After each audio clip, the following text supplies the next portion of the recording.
सभी का फिर से स्वागत है मेरे नए ब्लॉग में। और आज है फर्स्ट नवरात्रि और मैंने रखा हुआ है उपवास। और जब तक शरीर में ताकत रहेगी तब तक मेरे 9 उपवास चलते रहेंगे बिना रुकावट के। और बच्चे दोनों स्कूल, छोटी का तो आने का टाइम हो गया, 11:30 बजे उसकी छुट्टी हो जाती है।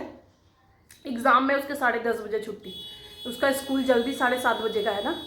और डुगू तो वही आएगा 2:45 बजे। सुरेन जी गए हैं ऑफिस और आज सुरेन जी बोल रहे थे कि मतलब कुछ तुम्हारे लिए सरप्राइज़ है, तो हम इंतज़ार कर रहे हैं कि क्या सरप्राइज़ है। मंदिर तो मैं कहीं गई नहीं, बस अब इनकी छुट्टी पड़ेगी ना 1 हफ्ते की, तब जाएंगे हम मंदिर।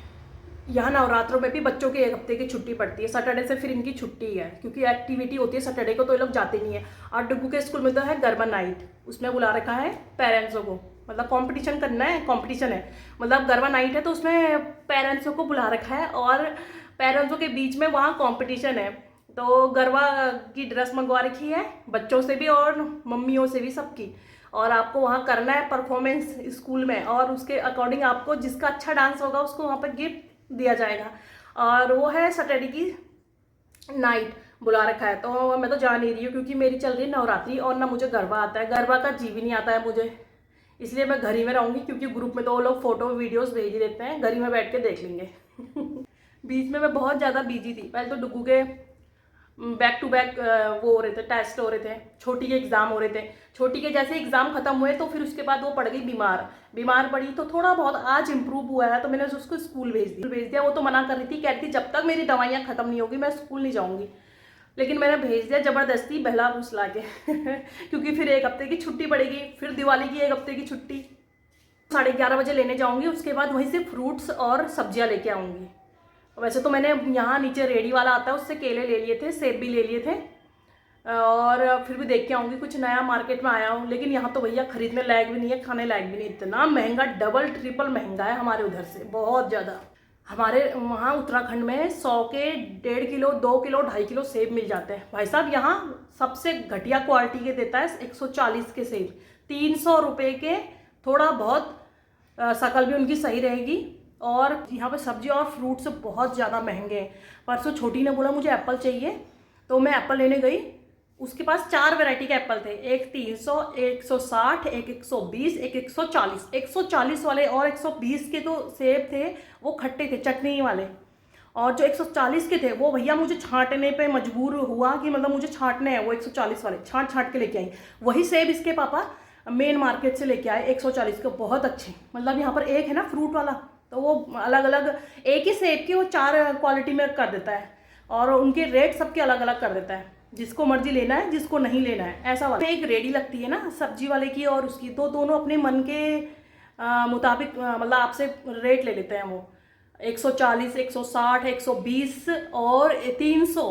और वही जो 300 के रेट लगा रहा है वही इसके पापा 140 के लेके आए सुपेला से। सुपेला एक मार्केट है, वहाँ से बहुत ज़्यादा महंगा देता है क्योंकि यहीं पर है ना उसकी दुकान, तो मतलब इमरजेंसी में लोग लेते हैं तो उसके हिसाब से वो ठगता है, 1 नंबर का माहिर है ठगने में। और अनार तो पूछो मत, जब सेब 300 रुपये के तो अनार कितने के होंगे। अनार तो इतने महंगे बता रहा था, क्या बताओ, जबकि हमारे वहाँ 100, 120 ऐसे ही रुपये किलो होंगे हमारे उत्तराखंड में। और यहाँ तो भैया पूछो मत। कह रहा है छत्तीसगढ़ ना बहुत महंगा इलाका है, जो दुर्ग हर सिटी में रहते हैं ना छत्तीसगढ़, ये जो दुर्ग सिटी है बहुत महंगी है। मैंने कहा इतनी महंगी भी नहीं है कि 140 के हम छांट के लेके आए वो सेब, बताओ। उसके बाद से मैं सेब लेके नहीं आती हूँ, मैं मतलब इस टाइप के ये लेके नहीं आती हूँ। सुरेंद्र जी जब ऑफिस से आते हैं तो वो बीच में मार्केट पड़ती है तो वो वहीं से उठा के लेके आता है। लेकिन कभी कभी फिर भी होता है कि मतलब क्या नया फ्रूट आया तो देख के आओ, तो देखती हूँ मैं उसके जरा वो लेती हूँ, थोड़ा थोड़ा मतलब टेस्ट के लिए लेके आती हूँ। वही हाल सब्जी का, 80 के जो टमाटर हैं वो दिखने में ठीक होंगे, और जो 60 के हैं, जो 60 रुपये के जी, जो 80 के टमाटर हैं वो तो आपको खुद से दे देगा। जो 60 रुपये के जी टमाटर है उसको आपको छांटने पड़ेंगे।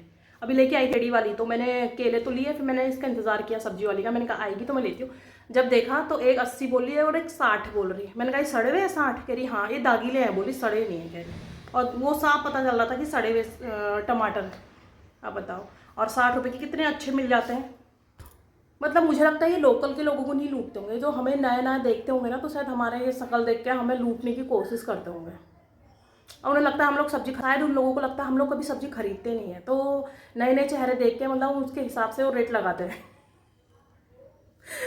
और दूध वाले की तो पूछो मत, दूध वाले ने तो अपने रेट लगा रखे हैं, कोई 60 है, कोई 70 है, कोई 80 है, कोई 120 है। भाई साहब पूछो मत, दूध के भी अलग अलग है। पानी जिसमें पानी होगा वो 60 का होगा, जिसमें थोड़ा सा कम पानी होगा वो 70 का होगा, जिसमें थोड़ा बहुत पानी होगा वो 80 का होगा। इस टाइप से इन्होंने अपने दूध के रेट मैनेज किए हुए हैं। ले, एक दूध की पास में डेयरी है, हम दूध वहीं से डेयरी से लेके आते हैं, लेकिन वो भी बहुत मिलावटी दूध देता है। आए ना एक रेडी वाला सुबह से फल फ्रूट वाले की बाहर है, मतलब बाहर वैसे है कि आते हैं, रेट तो भाई साहब पूछो मत, मतलब सोना बेच रहे हैं इस टाइप के रेट बताते हैं कोई भी फल फ्रूट। सुरिंजी सरप्राइज लेके आ गए हैं, वो लाए हैं सरप्राइज में बुलेट। कहाँ वो कार खरीदने के लिए, हम बोले थे कि दिवाली में हम कार खरीदेंगे, लेकिन कार नहीं, उनका प्लान चेंज हुआ, उन्होंने बुलेट ले ली।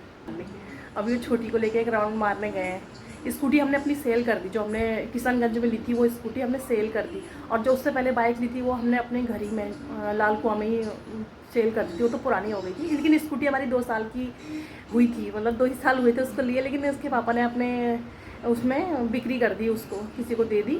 मैं आपको दिखाती हूँ,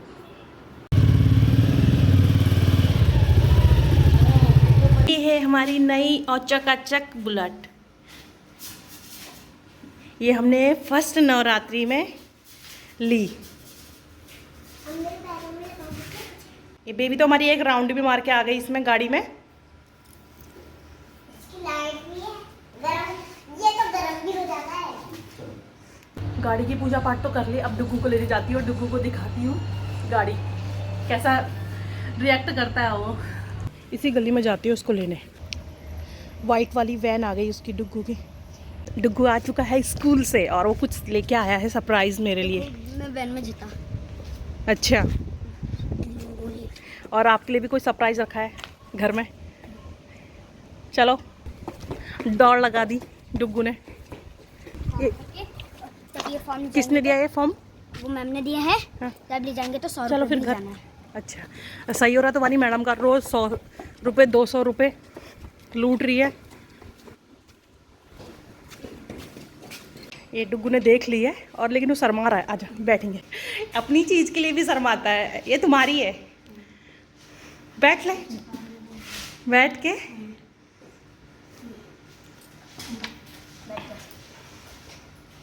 ये भाई साहब बैठ गए, शर्मा रहा है। अपनी गाड़ी में बैठने के लिए भी डुग्गू इतना शर्माता है यार। इतना शर्माते नहीं है, तेरी ही गाड़ी है ये, अपनी ही समझ, पापा की भी नहीं है, तेरी है। हाँ, कैसी लगी?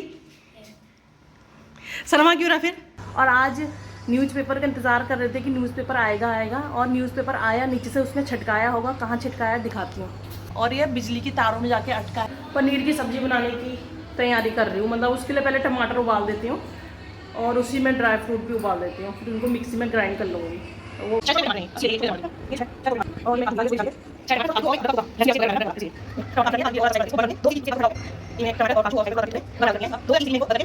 ये टमाटर काजू मेरे बॉईल हो गए हैं। अब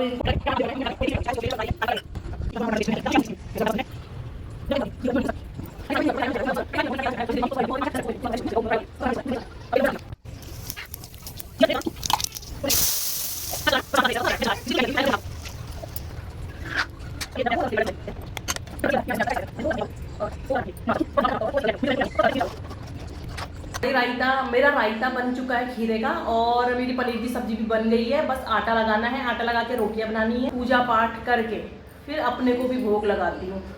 हमारे घर में फेमस है ये पहाड़ी रायता। और ये मेरी पनीर की सब्जी बन गई है बिना किसी मिलावट के इसमें। तो मैं आपको मिलूँगी दूसरे ब्लॉग में, पता नहीं वो कब आएगा। तब तक के लिए बाय, हैप्पी नवरात्रि।